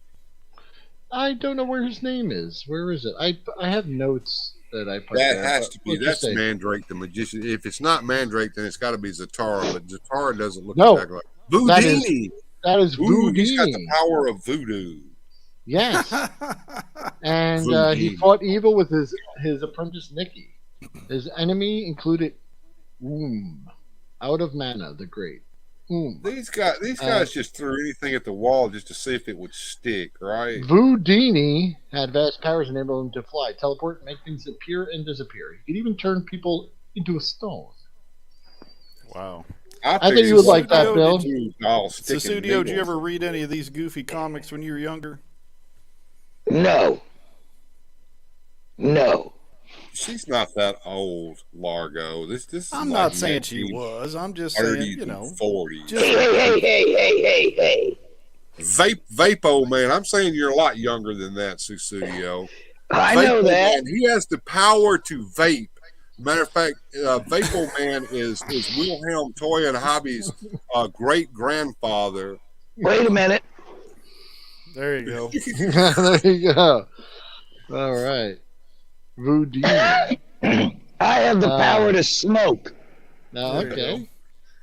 Yes, smoking. Vapo Man. What does Vapo Man do from 1941? Okay, check it out. Bradford Cole was an assistant to Dr. Kreiner, who was working on a process to dissolve, solidify, and expand matter. However, German saboteurs exploded his lab while he was working. But the explosion gives him superpowers instead of blowing him to smithereens. His powers include disintegration, flight, and growth expansion of his entire or just parts of his body. He also can survive explosions. Cole uses his powers to fight criminals and Nazis as the Vapo Man. Now wait a minute. His powers include disintegration, so he can disintegrate things, or can he disintegrate himself at will? Yeah, I don't know. The whole thing just made me chuckle, so I put it in here. I don't know. Why do I think that's what Swamp Thing did? OBS. Remember Swamp Thing's lab exploded when the guy was working on it, and he lived in the swamp and came back, and you know, he was like a plant man. Or the German saboteurs exploding his lab. That sounds familiar too. I think there was a lot of that going on. Yeah, a few of these tropes probably got recycled. I'm rather wondering about the growth expansion of his entire or just parts of his body. What wish fulfillment on the part of the writer? Like, that sounds suspicious. What self-insert? Exactly.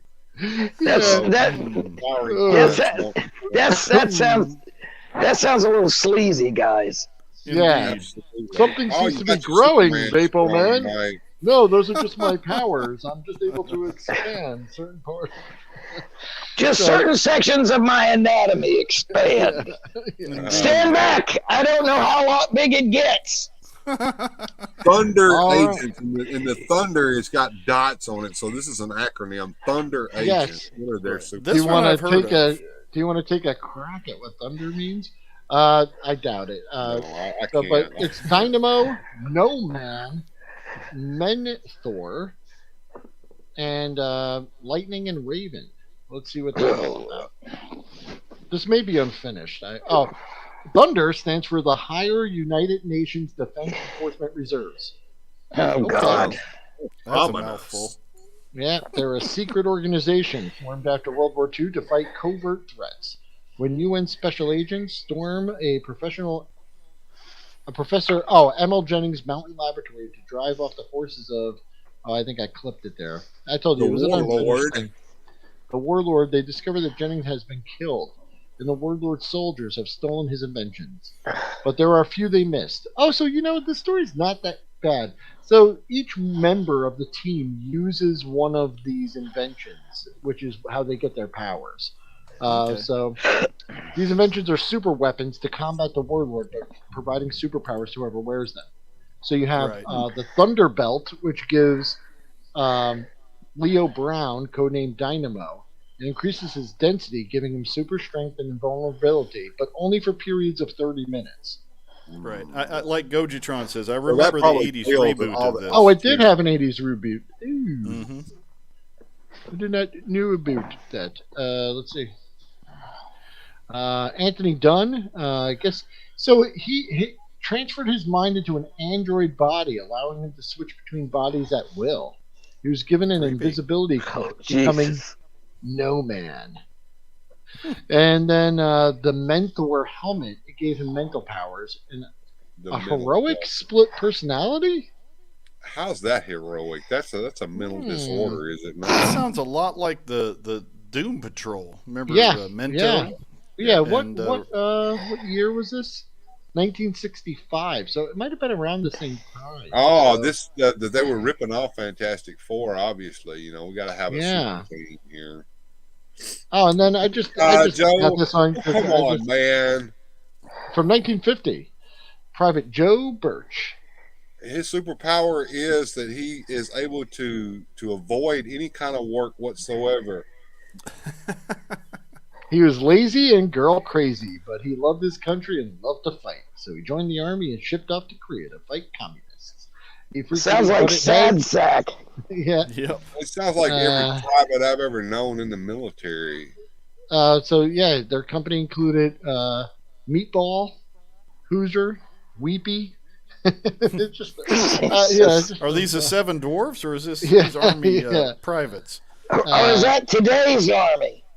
Yeah. Dirtbag privates have been around since there were dirtbag privates and an army to have them in. These are the guys who can shirk off work, sneak around, do things. If the sergeant leaves them alone to their own devices on leave for more than 15 or 20 minutes, they come back with some woman that they're engaged to. It's funny, yeah. They don't write him as much of a hero, here. They're talking how he's girl crazy, but then they're saying that Lazy, back home, Susie shiftless. Evans is waiting for him. That's his sweetheart since childhood. And he Joe carries, was not especially bright, but he was Yeah. very strong and very brave. Yep. Reminds me, there was another one called like the Fighting that's Yank. That was another. Yeah. I think that's all I got, guys. That was because I told you that was a G.I. prototype. Joe, That was my. real So American did you like that? hero. Would you like me to dig and try and find some more of those? Would you like to and maybe clean them up a little bit? Yeah, those are Yeah, interesting. that's Maybe make like the picture a something little that bigger. we can do. Now we Sound have like a fun? few minutes left. Real quick before the show ends. So, Studio, you wanted to tell us a story about the stop and go. Do we have time for that? Oh, I can pick one out. I worked there. I worked there for 2 years, made it all the way to assistant manager, lost my job because I found out the manager was embezzling money. No. Yeah. Yeah, he kind of took money out of the, you'd have your deliveries, your Frito-Lay and your Mike Sells and all that, Hostess. And of course, you had your Pepsi and your beer vendors. Well, I would have to do, being assistant manager, I would have to do the books early Sunday morning for the week. Okay? So I went in there one time and I was doing all the arithmetic, and usually it would be, minute amounts like 75 cents, and that was back in the day with the bottle returns. Oh yeah, I remember those. The glass bottles, and we had to take the bottles in, and it's real easy for that to get screwed up. So if it was like 75 cents, I think the bottles at the time were like a nickel a piece. Okay, we all remember collecting bottles because we wanted to get the baseball cards or Elvis cards or whatever. Yep. And I did the books, and $1 can be something as simple as a dime too much, not counting the bottles correctly, minute stuff, and that's a give. Well, I went in there one time and did the books. Now, the same night, I had to work second shift on a Saturday, okay, which meant I got off at 11. But I had to turn around and come back at 7 a.m. to relieve third shift to do Sunday books because that's the day the manager took off. Which, being that I was still living with my parents, was a whole lot of damn fun. So I get ready, I'm getting myself ready to get off at 11 so I can go home, go night-night, get 4 or 5 hours sleep, and crawl my happy hiney back to work. The girl came in from third shift that day, and you could smell something that was not cologne. It was not body odor. And it was kind of resembling of cigarettes, but kind of wasn't. Kind of like that wacky tobacco? I believe it might have been, but see, I never smoked it, so I wasn't that familiar. But it was that funk smell, and combine that with beer breath. Oof. She was lit. She comes in, and this young guy comes in with her, and he was a minor. And I knew he was a minor. Now, in Ohio at the time, we had 3-2 beer, which everybody referred to as near beer. And if you were 18 to 21, you could buy it. 21 and older, you could get the 6%. So this dude goes wandering back to the beer cooler, walks up with a 12-pack, plops it on the counter. She strolls her toasted behind up to the cash register. Now, I had already counted the till. What was in the till, so I had to count the drop box and make sure there was change for the next day, you know. Yeah. So I'm getting ready to do all that, and I'm looking at her going, what are you doing? Well, it's time, because we didn't have a punch, you know, a time clock. Yeah. You know. And I looked at her, I said, I'm going to be real honest. I said, there is no way in hell you are ringing this boy up. Well, I got my ID. I said, I got to see this.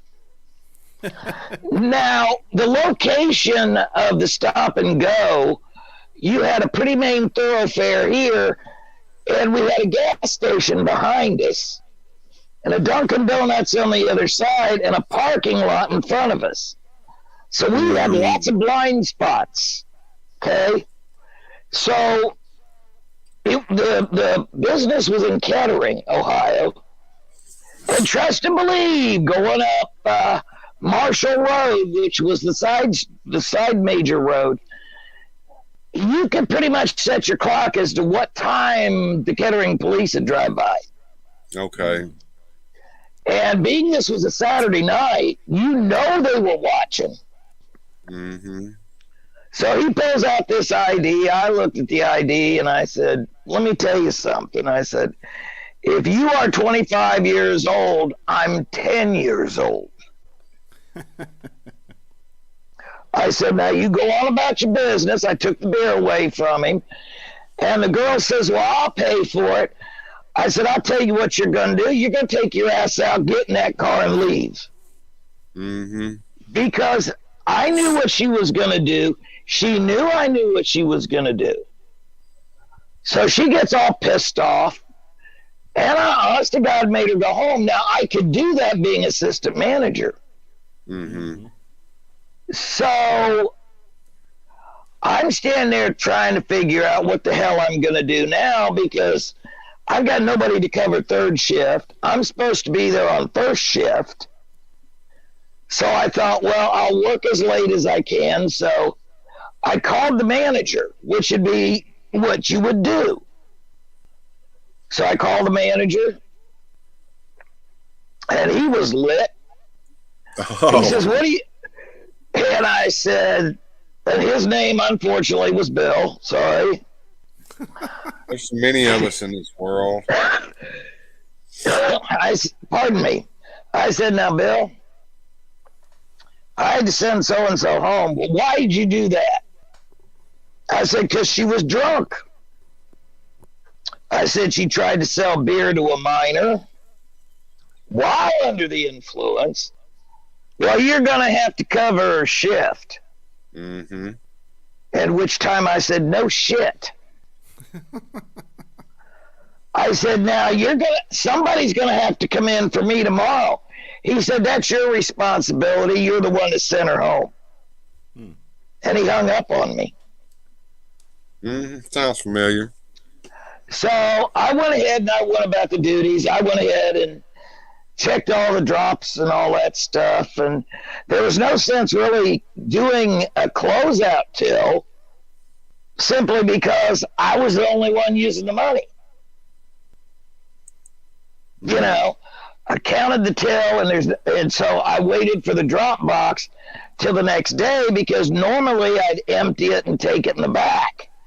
Well, you can't leave the front unattended, and you damn straight aren't going to open the drop safe right there in front of God and everybody and try to count. I mean, they rob convenience stores, but not like they do today.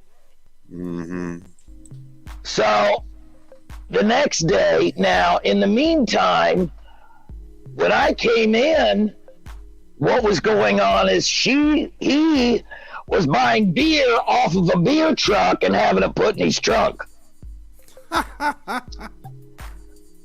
Now, I thought he was paying cash, which technically he shouldn't have done that, but he did. So I'm counting the money. The money's coming up $37 short. Nobody's there to relieve me. So at a certain time, I had to call in the books. So when I went to call in the books, I called the manager, told him what was going on. He didn't care. So one thing led to another. The general regional manager called me. And when I answered the phone, he says, everything all right over there? I said, no. And I told him what was going on. An hour later, this man comes in, and I'd met him before. The man had to have been 6'3", and you just thought Raymond Burr had a burly, booming voice. So he comes in, I did the books, and he stood there while I did the books so that I could do it right. You know, take the money in the back. Now, I don't think the regional manager's going to steal the money out of the till. That's not going to happen. So we went about our business. So he had me in pen right on the top corner of the back of the sheet what the shortage was. So he had me call the manager because I usually did it in pencil in case I made a mistake. Mm-hmm. You know, because if you got it, you know, checks and balances, right? Uh-huh. So I went about my business. One thing led to another. I don't know what in the hell happened, but I had been there since 3 o'clock the day before. At noon, Big Bob was there, which was our supervisor. And he looked at me, he says, what time did you come in yesterday? I said, 3. He says, in the afternoon? I said, yeah. He says, go home. I said, I can't. He says, trust me. Somebody will be in. Let me guess. That somebody was the manager. The manager. Well, yeah, we're gonna have to cut it short. It's about 5 past. We'll catch up next time. Susudio, thank you so much, and everybody. I'm gonna wish y'all a good journey, and we had a great show tonight. Thank you, chat, for showing up, and we'll see everybody next time. Special thanks to these supporters on Patreon. Without your help, these adventures would not be possible.